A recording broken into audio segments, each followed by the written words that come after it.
এই যে ভুঁড়িওয়ালা দাদাভাইকে কেটে নিলাম, তারপরে এটা কুচি কুচি করে কেটে আজকে রান্না করব আর ভর্তা করব। এই গরমের মধ্যে সবজি খেতে হবে, পানিযুক্ত সবজি বেশি বেশি। তো এই গরমের জন্য আজকে 2 রকমের রান্না করব, লাউ আর হচ্ছে মিষ্টি কুমড়া। লাউ আর মিষ্টি কুমড়া নাকি হচ্ছে মামা ভাগ্নে, আমার মা বলতো আজকে মামা ভাগ্নেকে 2 জনকে একদম রেঁধে ফেলবো। তো প্রথমে আমি মিষ্টি কুমড়াটা কেটে নিলাম, আমি না আমার ভাবি। তারপরে এখানে মশলা কষিয়ে সকল রকমের মশলা ঝাঁকানাকা করে দিয়ে তারপরে সুন্দর করে মাখা ঝাঁকা করে কষিয়ে নিব। আর আজকে আমার বাপের বাড়ির হচ্ছে মিষ্টি কুমড়া আর বাপের বাড়ির মাছ রান্না করব, তো সেই স্বাদ হবে। তারপরে যে টাকি মাছ দিয়ে দিলাম, টাকি মাছ দিয়ে কিন্তু ঘাঁটি অনেক অনেক ভালো লাগে। আমার মায়ের বাড়িতে যখন অনেক লোক লাগে তখন টাকি মাছ দিয়ে মিষ্টি কুমড়া, লাউ, আলু সব কিছু কিন্তু ঘাঁটি করা হয়। এটা খেতে অসম্ভব মজা হয়। তো কে কে তোমরা এইভাবে ঘাঁটি করে খাও অবশ্যই কমেন্টে বলবা। আর অনেকে আবার খায় না, তারা হয়তো বড়লোক, সেই জন্য তারা খায় না, আমরা খাই, আমরা গরিব মানুষ, আমরা সব কিছুই তো খাই।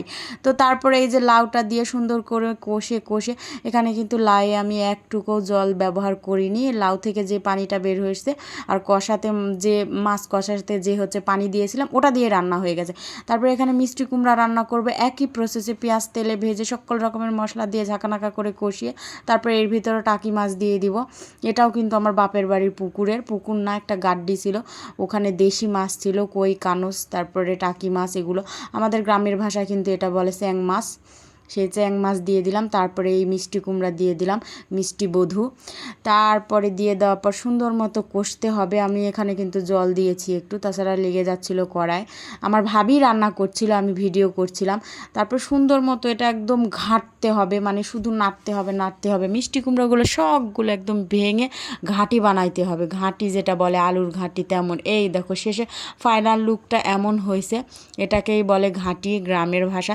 তো এই 2 তরকারি খেতে অসম্ভব মজা হয়েছিল। তারপরে আমি মিষ্টি কুমড়ার একটা ভর্তা বানাবো, আবার সেই ইউটিউব দেখে। আমি ইউটিউবে এই রেসিপিটা দেখছি, একটা দাদাভাই রান্না করছিল, অসম্ভব মজা ছিল। দাদাভাইয়ের কথাগুলোও সুন্দর ছিল এবং রান্নাটাও খুব মজা ছিল। তো ওনার রেসিপি আমি ট্রাই যখনই করি তখনই অনেক মজা হয় খেতে।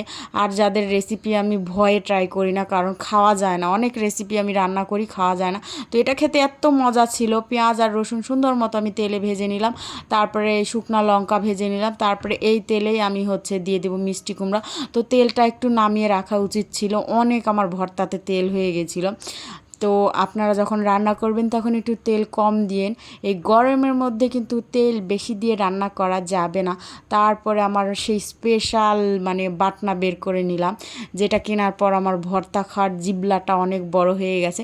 তারপরে এই যে মরিচ, পেঁয়াজ সব কিছু একবারে পিষে নিলাম। তারপরে এখানে দিয়ে দিব, সব কিছু মাখানো হয়ে গেলে মিষ্টি কুমড়া ভাজিটাও দিয়ে দিব। একদম গরম গরম আছে, দুপুরবেলা এটা খাবো। তো তারপরে দিয়ে এটা সুন্দর করে মাখা ঝাঁকা করে নেব।